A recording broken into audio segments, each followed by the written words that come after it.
We reached the end of this album, and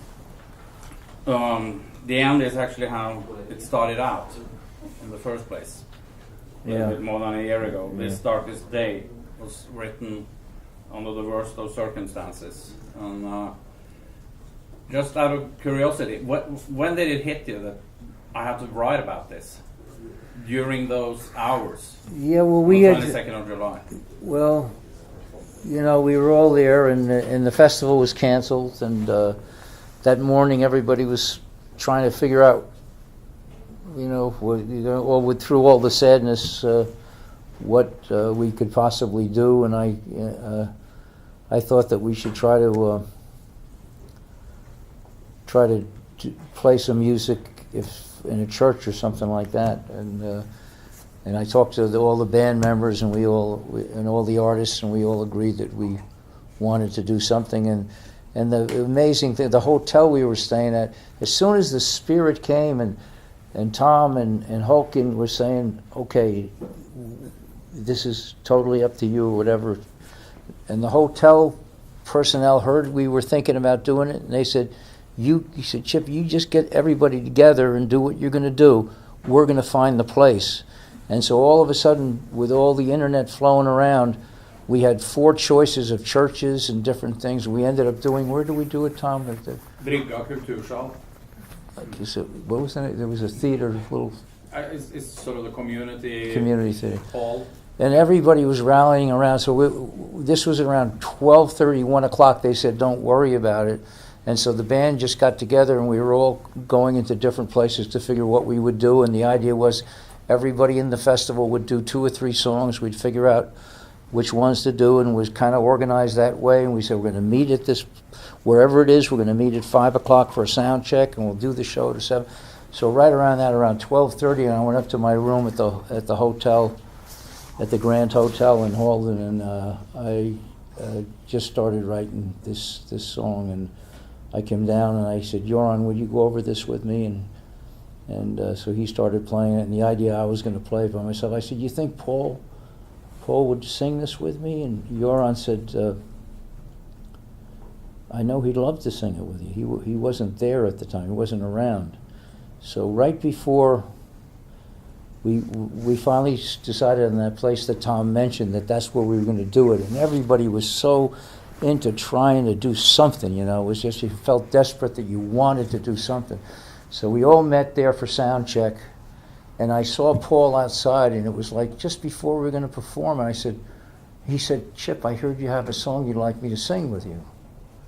And I said, yeah, I would, And so I got the lyric out, and I went outside the place, and we stood on the side, and I got the guitar, and I started singing. He just looked at me, and he started kind of humming along with me a little bit.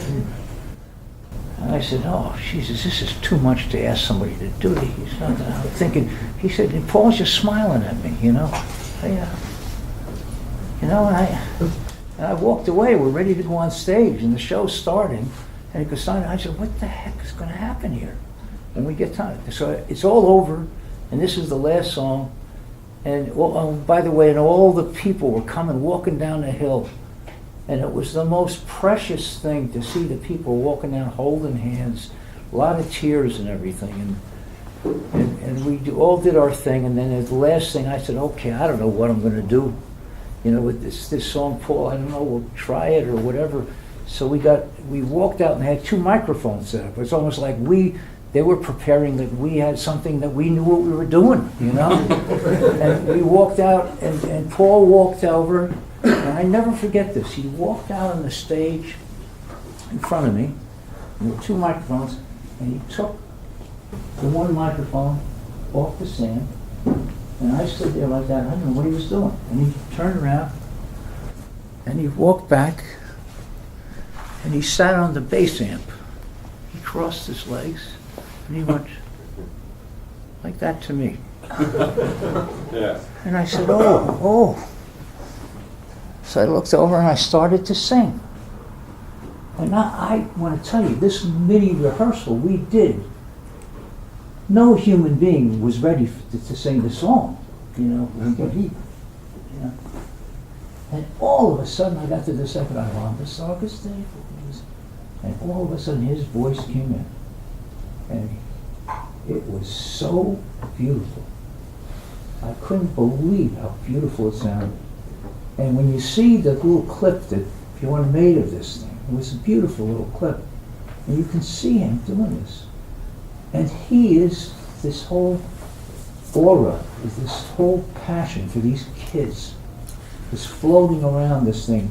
And his spirit was just wrapped up, and it brought tears to my eyes. And it was just like, I couldn't believe how beautiful. And so to have him now, and so I recorded on Fuck All the Perfect People with Paal and with Ida Inches.